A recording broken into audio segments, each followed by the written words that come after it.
Welcome back to Crash Course Instrumentation.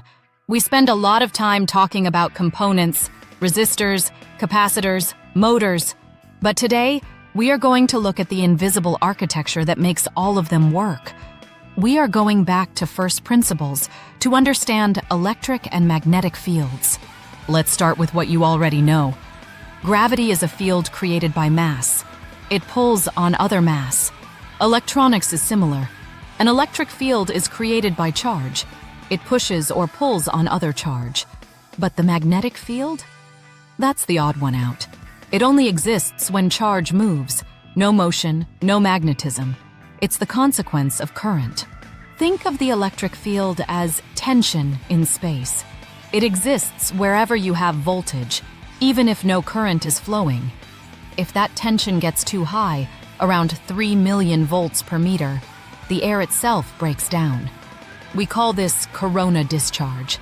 That's why high-voltage insulators have to be so long, to spread out that tension. Now, as soon as you let current flow, you create a magnetic field. Here is the key difference. Electric field lines start and stop on things. Magnetic field lines never end. They form continuous closed loops around the current. There is no such thing as a magnetic start point. It's always a circle. To navigate this, we use the right-hand rule. If you grab a wire, your thumb is current, and your fingers show the magnetic flux direction. If you want to find force, you use the flat hand. Current, field, force. This isn't just a classroom trick. This is literally how we predict which way a motor shaft will spin. A single wire makes a weak field, but if we coil it up, we multiply that field by the number of turns.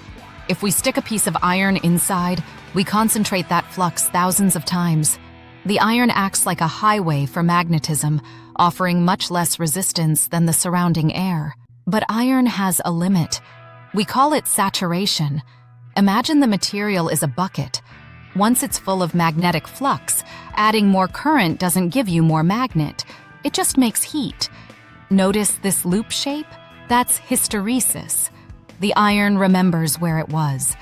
That magnetic memory is why your screwdrivers stay magnetized after you stick them to a speaker. So how do we turn electricity into motion? The Lorentz force. It's a simple equation. Current, I, plus magnetic field, B, equals physical thrust, F. This thrust is always perpendicular to both the current and the magnet. This is the raw origin of torque. Here is that force in action. The DC motor. We have magnets in the stator and current in the rotor. The trick is the commutator.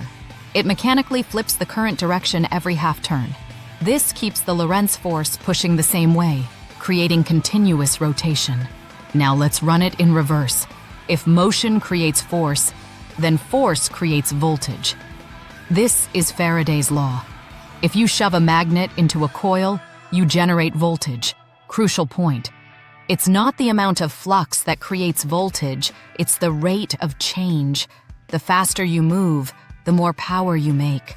But there's a catch. Nature fights back. The current you create will generate its own magnetic field that opposes the motion. This is called Lenz's law. It's why this aluminum disc acts like a brake. We induce eddy currents in the metal that turn movement into heat to stop the disc. We scale this up to power the world. In a massive generator, we don't spin permanent magnets. We spin an electromagnet, the rotor. By controlling the small DC current on the rotor, we can regulate the massive AC output of the stator. We generate power with control. Now for the mind bender. We teach that energy flows in wires. Technically, it doesn't. The energy actually flows through the fields in the space around the wire. The copper is just the guide rail. This is called the pointing vector. James Clerk Maxwell tied it all together. A changing electric field creates a magnetic field. A changing magnetic field creates an electric field. They leapfrog over each other, creating a self-sustaining wave. That is what light is. That is what radio is. So here is the architecture of our trade. Voltage creates electric fields, tension. Current creates magnetic fields, loops. Master the interaction between these two, and you don't just know how to wire a motor, you understand how the universe moves energy.